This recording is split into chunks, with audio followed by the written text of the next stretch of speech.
prima donna. You need a song? I just need the first one.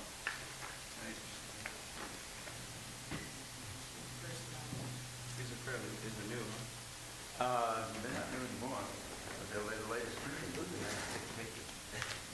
Coded paper. When did you get these? Look at the copyright page. Like the 4 or 5 years. I mean, when did you buy these? Oh, when did I buy them? 3 years ago. I remember when you got them. Yeah. Like 6 years ago. No, it's been 3 years. They still look. Yeah. Nice condition. But they're tough.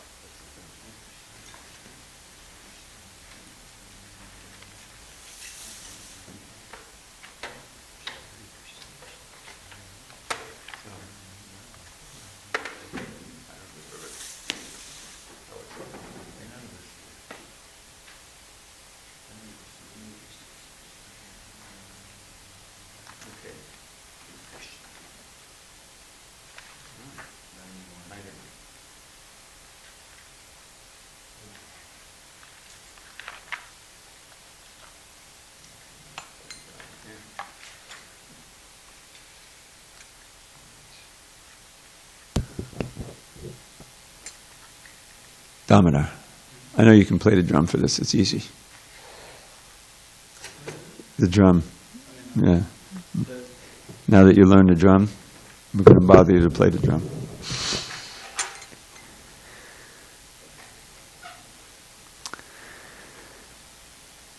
Jayanilo premadana karuna prachurena Nilo premadana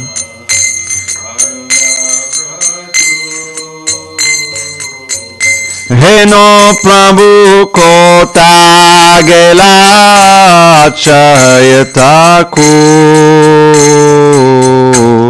Heno Prabhu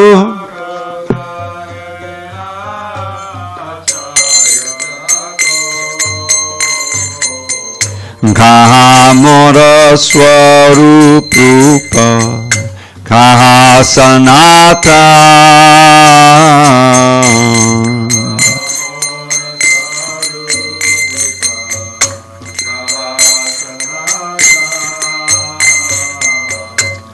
Kaha dasa raghunata patita pavan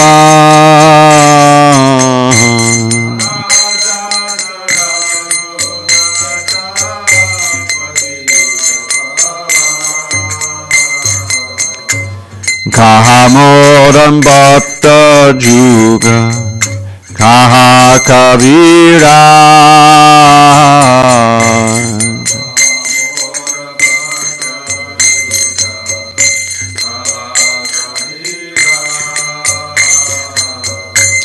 Eka kali kota gela go goranataran Eka kali kota gela gora Pasane kuti bo mata Anale pashibo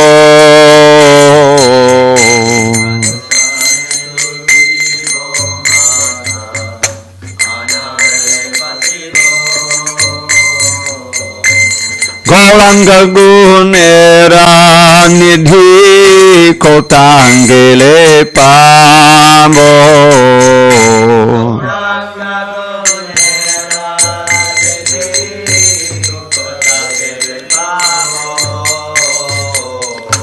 Say sabba sangira sangi je koi lovila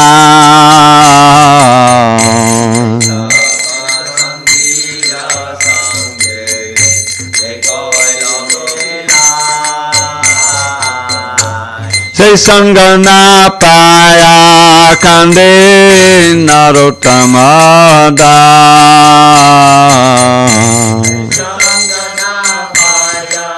Kande narotamada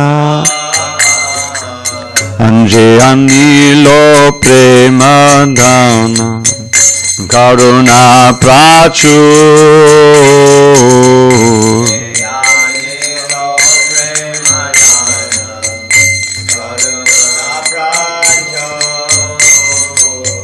Heno Prabhu kota gela acharya thakur.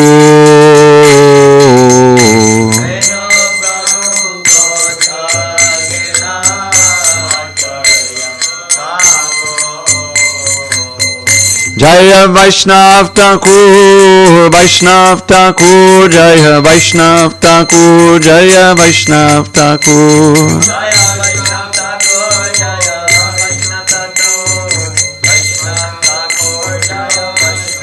Jaya Prabhupada, Prabhupada, Jaya Prabhupada, Jaya Prabhupada.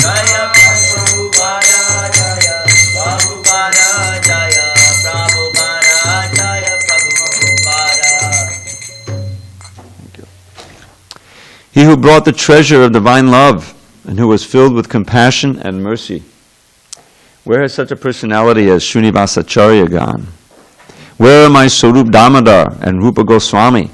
Where is Sanatan? Where is Raghunath Das, the savior of the fallen?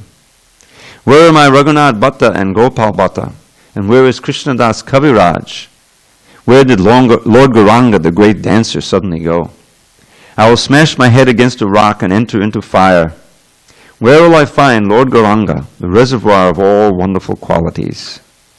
Being unable to obtain the association of Lord Gauranga, accompanied by all of these devotees in whose association he performed his pastimes, Narottam Das simply weeps.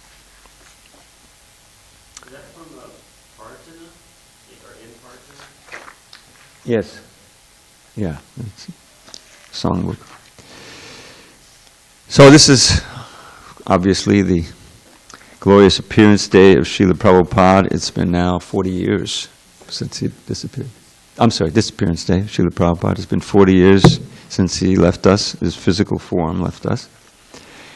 And this song is realizing, sometimes you wonder, well, usually the person who we're honoring is not mentioned in the song. But what's happening here is that this song is sung because it awakens the emotion of Narottam Das expressing his feelings, and the song and the words evoke that same emotion in us for the persons who are mentioned in the song and for the specific person whose day it is, who has disappeared. So I wanted to do something a little different today, and that is because probably many of you haven't read recently, or maybe never read, the account at the near the very end of the Srila Prabhupada Lilamrita, describing the actual disappearance of Prabhupada.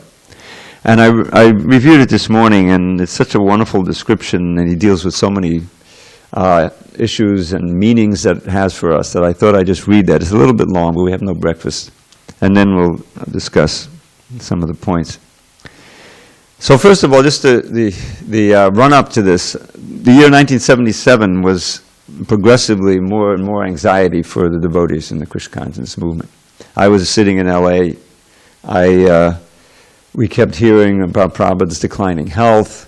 In that year, in September, we heard an amazing account that he had actually left Vrindavan after hearing that he was just lying on his bed and practically taking no food or water, and then he gets up and somehow goes to England, UK, which is just amazing, on his way to New Vrindavan. And that in itself just, of course, it gave us great hope. We figured, well, if Prabhupada is traveling, maybe his health is improving, this all this thing. But really, it was a expression of his great love for his devotees, his determination to preach, his sense of urgency, and his great courage in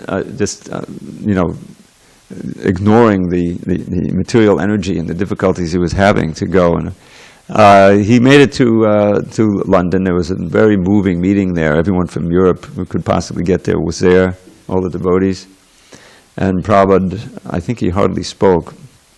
The devotees saw it. When they saw him, they were shocked, and everything. But just the fact that he made the effort just affected everybody in the whole movement, what to speak of those who were there, so greatly how much Prabhupada loved us and he wanted to be with us, and he was using every ounce of his strength to preach and give us as much instruction and association as possible.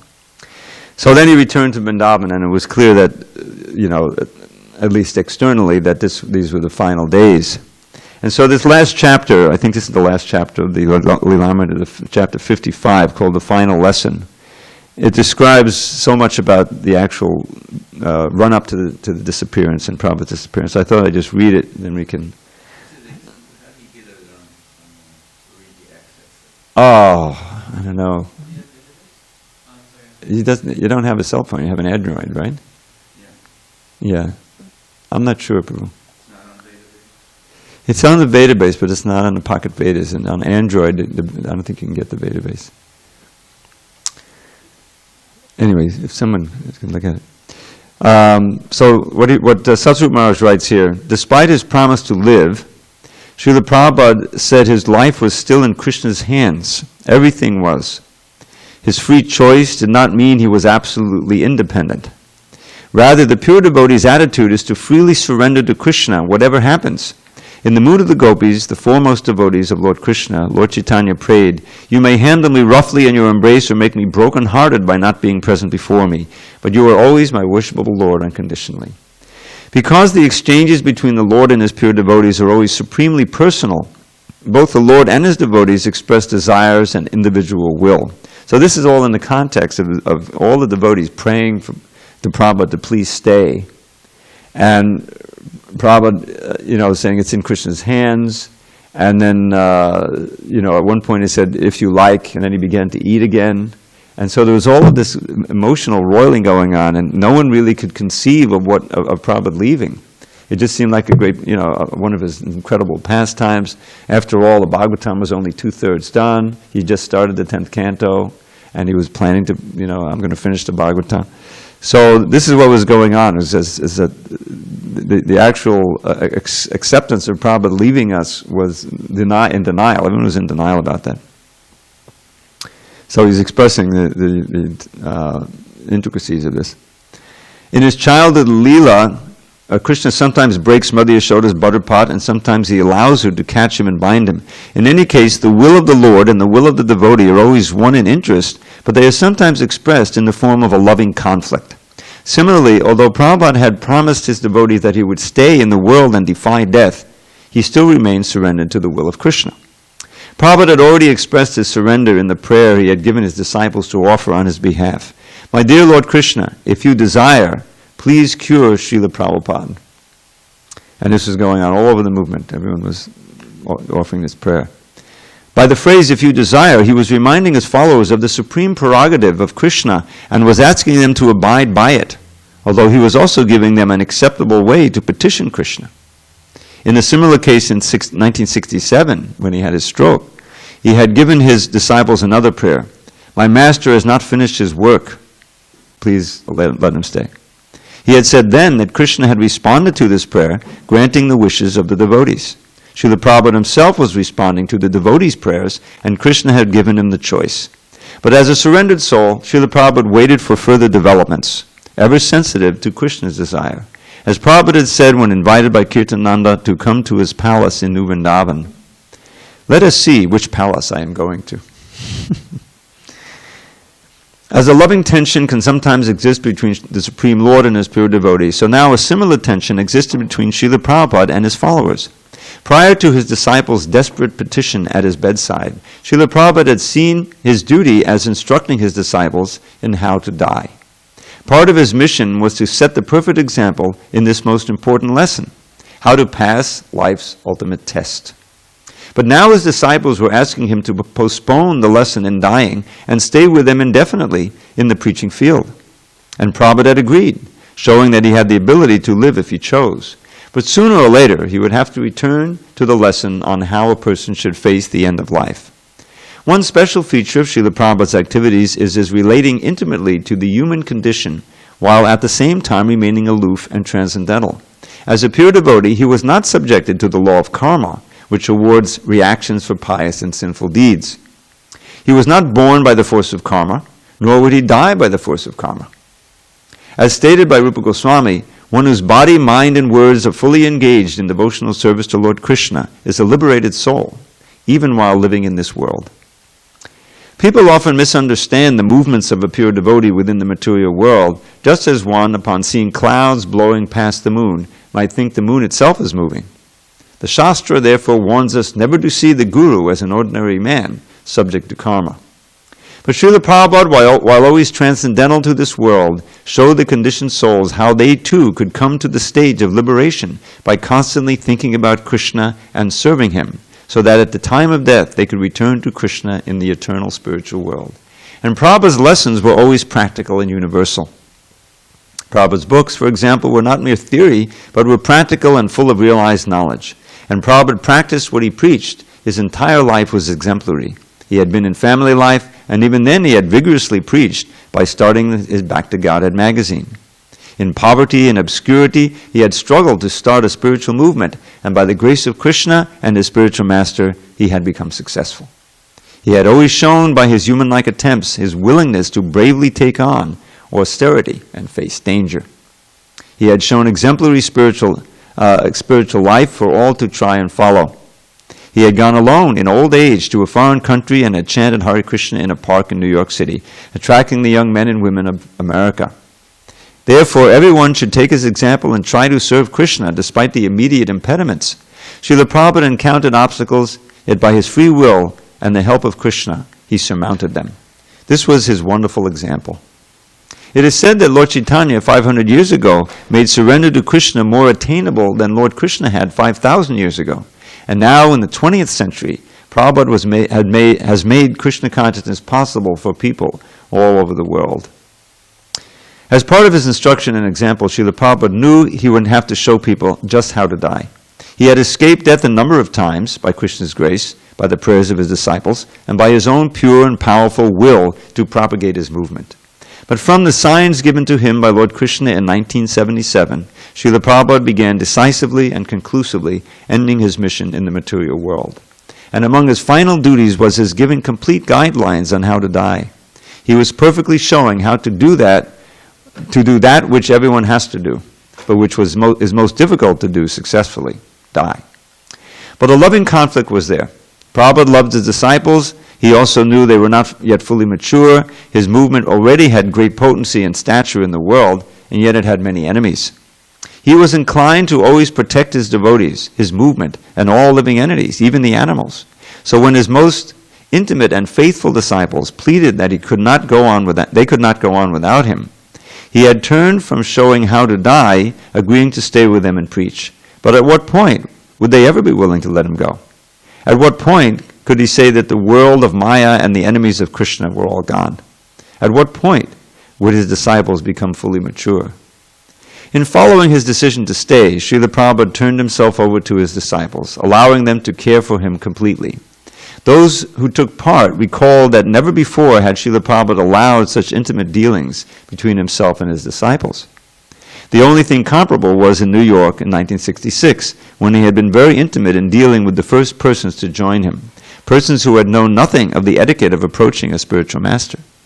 But those who were present now, and who had also been present then, said that these days were even more intimate. At one point, Kirtanananda firmly insisted that Srila Prabhupada drink a full cup of juice, even when he said he had had enough. Kirtanananda felt awkward, insisting. "I'm not like Mother Yashoda that I can do this," he said. "I keep remembering that you are my spiritual master." But Srila Prabhupada allowed himself to be ordered by Kirtanananda. Similarly, Bhavananda, Tamal Krishna, Bhakti Charu, Upendra, and other servants coaxed Srila Prabhupada to follow certain diets and cared for his body constantly. The other devotees were reminded of the story of Ishvara Puri, who gave intimate bodily service to his spiritual master, Madhavendra Puri, when Madhavendra was in the last stages of his life and apparently invalid. According to the Chaitanya Charitamrita, it was by this menial bodily service that Ishvara Puri proved his love for his spiritual master and was allowed to become the spiritual master of Lord Chaitanya. Srila Prabhupada had deferred the lessons in dying in favor of giving his disciples an unparalleled opportunity to serve him in pure and simple love. And he allowed this not only for a few, but for whoever came to Vrindavan. Many came, and all were allowed to enter Srila Prabhupada's room, massage his body, and sit with him as long as they liked, day and night, chanting the holy name for his pleasure.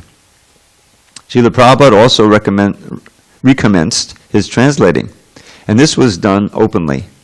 Whereas previously he had always worked in solitude, he now encouraged all devotees to come as he lay in bed dictating his Bhaktivedanta purports.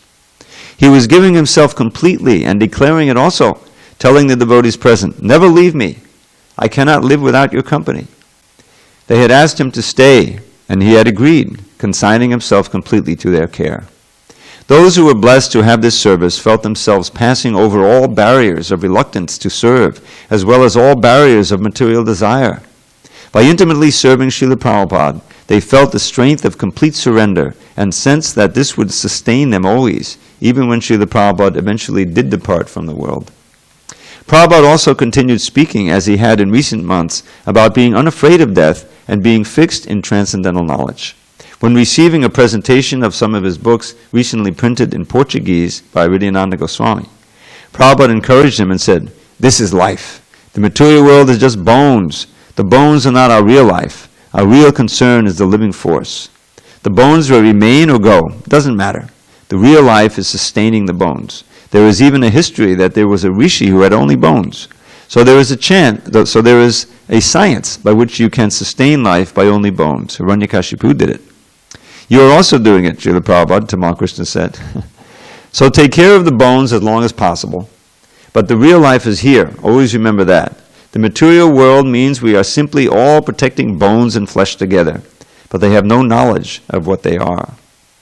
And when Atreya Rishi visited Srila Prabhupada and asked that he visit Tehran, Prabhupada said that he was ready to go, but now you have to take a bundle of bones. These were, of course, the same themes that Prabhupada had always taught, the same themes that were in his books. But the lessons were more poignant and striking when Prabhupada applied them to his own situation.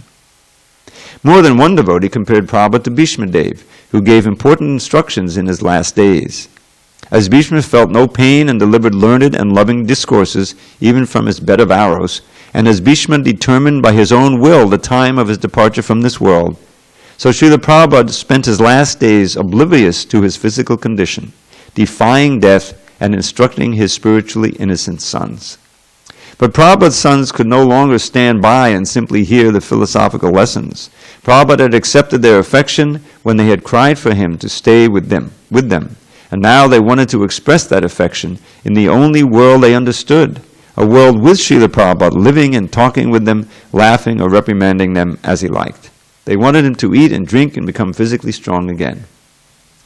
But again Srila Prabhupada seemed to change, and he began refusing food and drink. He had postponed his passing away to exchange lovingly with his disciples, and yet at the same time, by refusing to eat or drink, he was showing his preference for passing away. He admitted, when pressed, that it was an impossible course of action to live without food or drink, nor did he expect or want miracles. If he was to get better, it would be by taking nourishment. But for reasons of his own, he would not eat.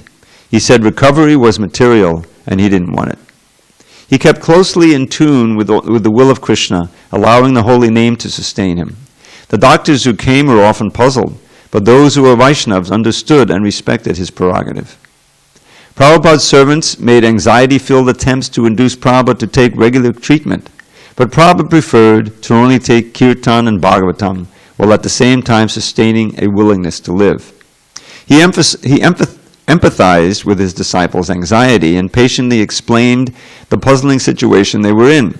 He wanted their care, and he allowed them to try and treat him, knowing that it was bringing them more and more into a surrender of love.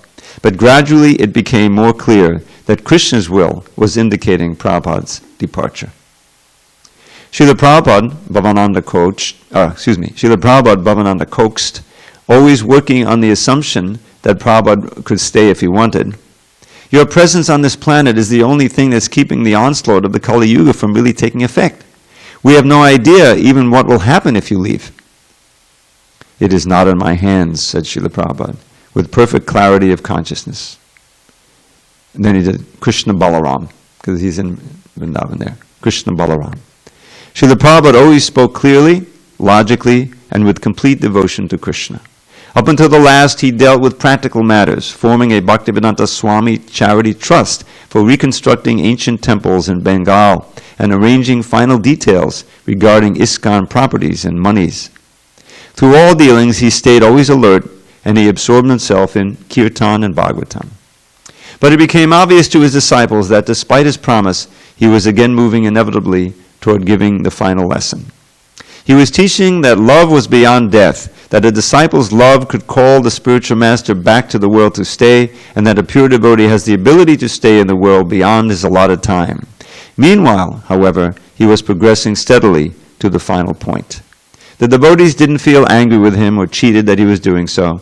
He had told them that he had free will given by Krishna, and they also, by their free will, had asked him to stay, and he had agreed. But they knew he was not obliged.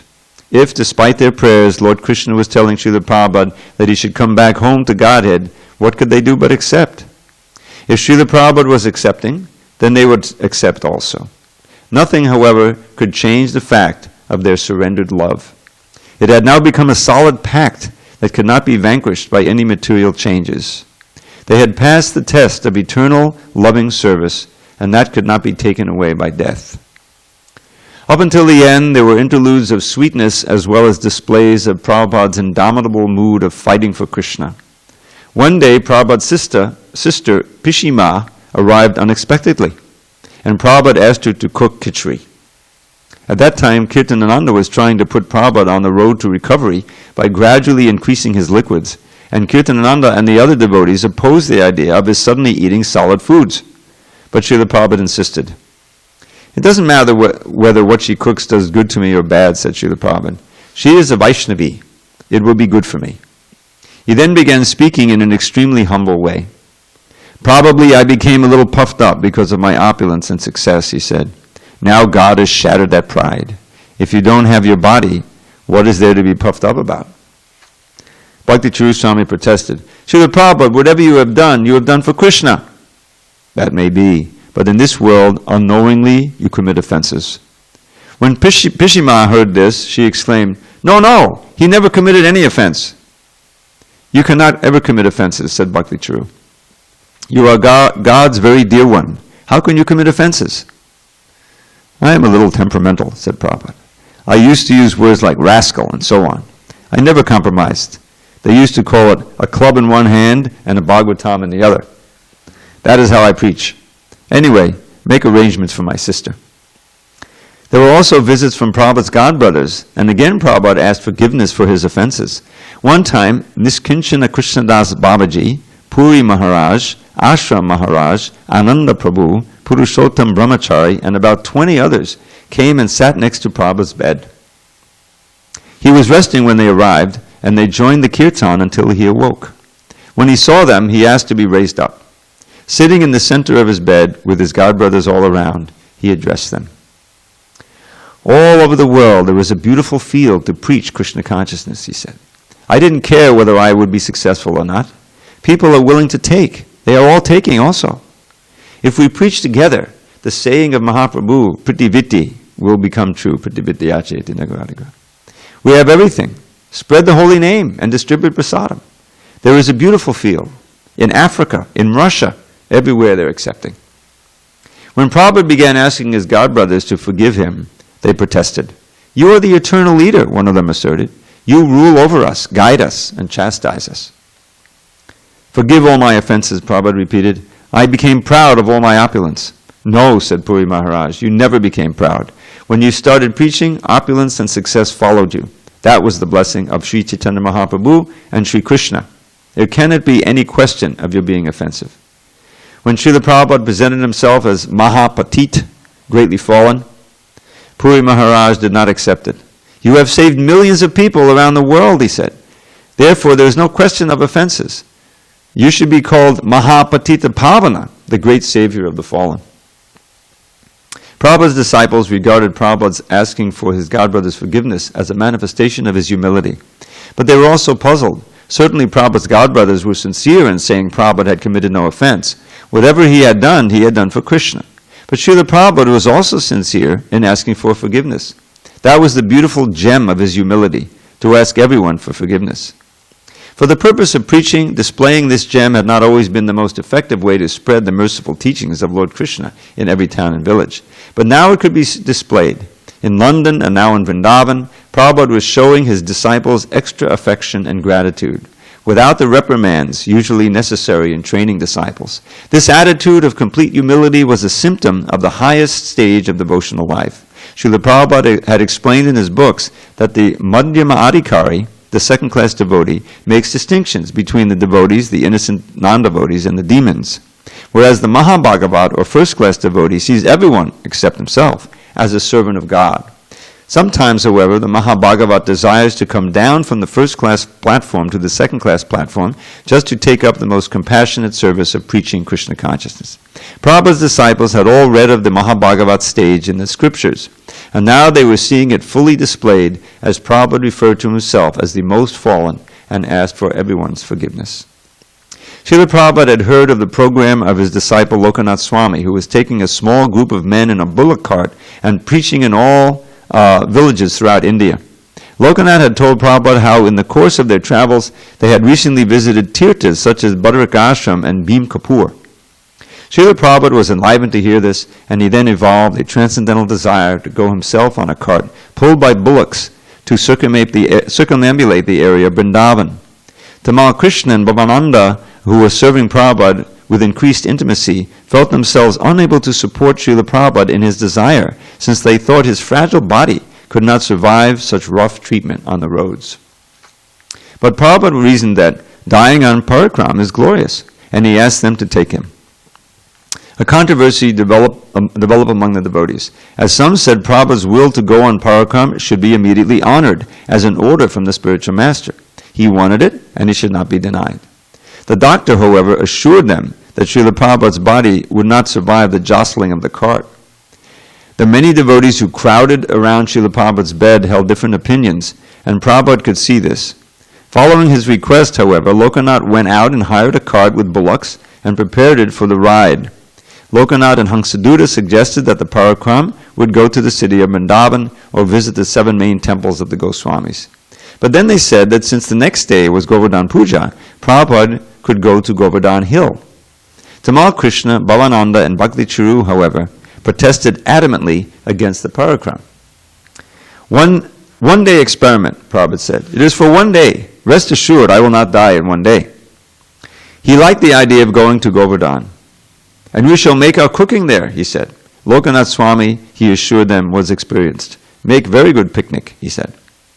After discussing back and forth, the devotees finally decided that early the next morning they would take Prabhupada in a bullock cart to Govardhan. The majority of the devotees then left Srila Prabhupada alone for the night. Later that night, Srila Prabhupada received a visit from Niskinchana Krishnadas Babaji, who sat with Prabhupada, chanting and sometimes speaking in Bengali. Suddenly, Tamal Krishna and Bhavananda came to Prabhupada's bedside. They were in tears and beside themselves with anxiety. Prabhupada understood. You request me not to go? He asked. Well, Srila Prabhupada said to Tamal, I'll tell you, I'm getting so upset sitting in the room upstairs. I was walking around. 2 of the devotees told me that this road is so bad that if you go on this road, you're going to be jolted back and forth. The road is terrible. I just can't understand, Srila Prabhupada, why it has to be tomorrow that we have to go. If anybody wants you to travel, I do. But why do you have to go when you're in this condition? I can't understand it. Why are we throwing everything out the window that we must go tomorrow? I can't understand. All right, said Prabhupada softly, immediately agreeing to their proposal that he not go. Jai Srila Prabhupada, said Bhakti Charu, who was also present. Thank you, Srila Prabhupada, said Bhavananda with great relief. All right, you're satisfied? Now I am, Srila Prabhupada, said Bhavananda. Yes, I was in too much anxiety. Never mind, I shall not put you in anxiety. Actually, Srila Prabhupada, said Tamal Krishna, we're so much attached to you that you practically drive us to madness sometimes. Tonight we were becoming mad. No, I shall not do that, said Prabhupada. Babaji Maharaj, Prabhupada turned to Niskinchana Krishnadas Babaji and said, just see how much affection they have for me. Srila Prabhupada said to Tamal Krishna, the way you deal with us simply deepens our attachment at every moment. It is my duty, said Prabhupada, and the devotees laughed warmly, understanding. Yes, they could understand. That was his duty. By all his actions and dealings, Prabhupada's intention was to capture spirit souls and deliver them to Krishna. His method was loving service, but he did not do it for himself. He was delivering them to Krishna. That was his duty. On November 14th, 1977, at 7:30 p.m., in his room at the Krishna Balaram Mandir in Vrindavan, Srila Prabhupada gave his final instruction by leaving this mortal world and going back to Godhead. His departure was exemplary because his whole life was exemplary. His departure marked the completion of a lifetime of pure devotional service to Krishna. A few days before the end, Prabhupada had said he was instructing as far as he could, and his secretary had added, "You are the inspiration." "Yes," Srila Prabhupada had replied, "that I shall do until the last breathing." Srila Prabhupada's last breathing was glorious, not because of any last-minute mystical demonstration, but because he remained in perfect Krishna consciousness. Like grandfather Bhishma Dev, he remained completely collected and noble and grave, teaching until the end. He was preaching that life comes from life, not from matter, and he was showing that one should preach with every breath he has. The many devotees who crowded the large room bore witness that up to the very end, Srila Prabhupada remained exactly the same. There was nothing suddenly incongruous with what he had previously shown and taught them. At the time of his departure, therefore, he was teaching how to die by always depending on Krishna. Prabhupada's passing away was peaceful. During the evening of November 14th, the Kaviraj asked him, "Is there anything you want?" And Prabhupada replied faintly, "Kuch icha nahim, I have no desire." His passing away was in the perfect situation, in Vrindavan with devotees. A few months previously, a young girl, the daughter of one of Prabhupada's disciples, had passed away in Vrindavan. And when Srila Prabhupada had been asked if she went back to Godhead to personally associate with Krishna, he had said, "Yes, anyone who leaves his body in Vrindavan is liberated." Hare Krishna. So, somehow I was moved to read that, having read it this morning after a long time. And as in many years gone by, we've pointed out so many things about Prabhupada's departure. It's the kind of the personification of bittersweet, in that I remember the scene there. You were there, Raj, at the time? I came just a day or two later, and the mood of the devotees was kind of shell-shocked in one sense. No one was really quite sure what was going to happen with the movement. We did have a mission, which was to put on this festival of disappearance. I remember they invited the entire Vrindavan to a feast. There were these walks that they had set up in the courtyard, which are like 15 feet wide. They were cooking all day in khichdi. It was quite a thing. And then one of the evenings, we invited all of Prabhupada's godbrothers who were present, and Prabhupada's senior, disciples, mostly the preachers, the sannyasis and GBC, to have an evening program like we're going to have tonight and glorify Prabhupada and remember him. That was very moving also. And then, I forget the exact day, or maybe it was the next day, we took Prabhupada around, the actual parakram, around Govardhan Hill. The first murti, I think Lochana made that murti. Maybe Bhaktisiddhanta made it. Beautiful little brass murti of Prabhupada. Chutananda was there carrying and singing all the way. And many devotees, we went all around Govardhan, stopping in on that place between Radhakund and Shamakund, and so many things were offered then. So, gradually devotees took with them the lessons that they learned and throughout Prabhupada's life, and this last lesson, and they took it back to their home bases and resumed their services. And ISKCON went on, of course. There's many lessons there. But one of the things is that, these pastimes we just read, and Prabhupada's expression of his love for his devotees and his sacrifice, this is something that's going on today. The same energy, the same compassion, the same will and determination that Prabhupada showed, we can also experience through his movement, his representatives, his books, everything that he left us, and be inspired by it. These examples, just like reading about Bhishma Dev, or reading any of the pastimes of the Bhagavatam, or more recently, the Chaitanya Charitamrita. The idea is that we're meant to pick up on not just the instructions, the words, but also the mood and the incredible example that these great devotees show us. And one of the things that, the great struggle in ISKCON is to maintain, Prabhupada's mood and message and his way of doing things, and of course his books in the center and Srila Prabhupada in the center. That's the great struggle in any movement that's started by such a shining example, any spiritual movement, to not let the teachings and the example become faded with time, and have various things happen that kind of dilute that and weaken the strength of the movement. So these days are so important for us recalling, and we have such accounts like this. Even Yadabar is a movie which I watched once and never will watch again. I think the other devotees who've seen it, it's very it shakes you. But Prabhu was right there, and he was teaching. From beginning to end, his life was one of teaching and trying to be a medium through which Krishna could manifest in this world and teach through him. So this is a day to remember Srila Prabhupada. There are many pastimes I'm sure we'll hear tonight. And open one of the books. Is now at least 25, if not more, memoirs and remembrances that are recalling various details of Prabhupada's pastimes, including this one. Today's a day we can dip into some of those. This Prabhupada Lilamrita was the first I remember. My tiny little role in the Lilamrita manifesting. I'll just share it with you. I was working with Sadhguru Maharaj on the BTG while starting in early '77, and he would come to New Dwarka, where it was being published. At that time, for various reasons, there were only a few of us working on the BTG. Jayawada Maharaj was busy finishing the books, that Prabhupada left, and because of Sadhguru Maharaj, because of his mood, very strict mood. Basically just myself and him who were putting the book out, and the typesetters, the BTG. So he would come and go, because Prabhupada's health was up and down a little bit, and when he would hear that, Prabhupada is, then he would fly off to Vrindavan, and then he would come back. It happened several times.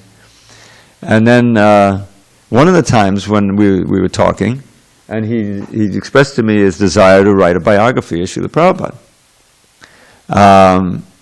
And I think it had been broached once early on, and Prabhupada refused. So I may have known that or not, but I did say to him, it's important to get his permission, get his approval of that project, because otherwise it may be very controversial, especially if he declined it previously.